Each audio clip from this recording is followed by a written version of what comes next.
गाय भैंस के मिश्रित दूध को केवल भैंस का दूध बताकर उसने गांव वालों ठग लिया। इससे व्रत करने वालों का व्रत भंग हो गया। इस पाप के कारण झरबेरी के नीचे स्थित पड़े उसके बच्चे को किसान का हल लग गया। दुखी किसान ने झरबेरी के कांटों से ही बच्चे के चिरे हुए पेट में टांके लगाए और चला गया।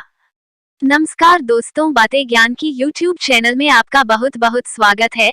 इस चैनल के द्वारा भक्ति, ईश्वर कथा, पौराणिक कथाएं, प्रेरक कहानियां और ज्ञानवर्धक कहानियों का विशेष संकलन आपको मिलेगा और आप ऐसे ही ज्ञानवर्धक वीडियो देख पाएंगे।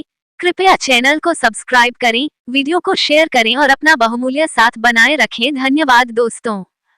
भाद्रपद माह के कृष्ण पक्ष की षष्ठी को ये पर्व भगवान श्री कृष्ण के ज्येष्ठ भ्राता श्री बलराम जी के जन्मोत्सव के रूप में मनाया जाता है। इसी दिन श्री बलराम जी का जन्म हुआ था। हर षष्ठी की व्रत कथा निम्नानुसार है। प्राचीन काल में एक ग्वालिन थी।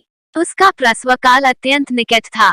एक ओर वह प्रसव से व्याकुल थी तो दूसरी ओर उसका मन गौ रस, दूध, दही बेचने में लगा हुआ था। उसने सोचा कि यदि प्रसव हो गया तो गौ रस यूं ही पड़ा रह जाएगा। ये सोचकर उसने दूध दही के घड़े सिर पर रखे और बेचने के लिए चल दी, किंतु कुछ दूर पहुंचने पर उसे असहनीय प्रसव पीड़ा हुई। वो एक झरबेरी की ओट में चली गई और वहां एक बच्चे को जन्म दिया। वह बच्चे को वहीं छोड़कर पास के गांवों में दूध दही बेचने चली गई। संयोग से उस दिन हर षष्ठी थी। गाय भैंस के मिश्रित दूध को केवल भैंस का दूध बताकर उसने सीधे सादे गांव वालों में बेच दिया। उधर जिस झरबेरी के नीचे उसने बच्चे को छोड़ा था, उसके समीप ही खेत में एक किसान हल जोत रहा था। अचानक उसके बैल भड़क उठे और हल का फल शरीर में घुसने से वह बालक मर गया।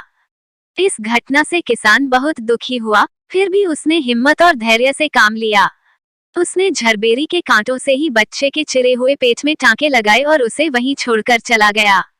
कुछ देर बाद ग्वालिन दूध बेचकर वहां आ पहुंची। बच्चे की ऐसी दशा देखकर उसे समझते देर नहीं लगी कि यह सब उसके पाप की सजा है। वह सोचने लगी कि यदि मैंने झूठ बोलकर गाय का दूध न बेचा होता और गांव की स्त्रियों का धर्म भ्रष्ट न किया होता तो मेरे बच्चे की ये दशा न होती। अतः मुझे लौटकर सब बातें गांव वालों को बताकर प्रायश्चित करना चाहिए। ऐसा निश्चय कर वो उस गांव में पहुंची जहां उसने दूध दही बेचा था। वो गली गली घूमकर अपनी करतूत और उसके फलस्वरूप मिले दंड का बखान करने लगी। तब स्त्रियों ने स्वधर्म रक्षार्थ और उस पर रहम खाकर उसे क्षमा कर दिया और आशीर्वाद दिया।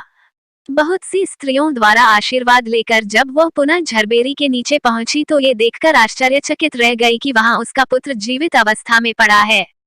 तभी उसने स्वार्थ के लिए झूठ बोलने को ब्रह्म हत्या के समान समझा और कभी झूठ न बोलने का प्रण कर लिया।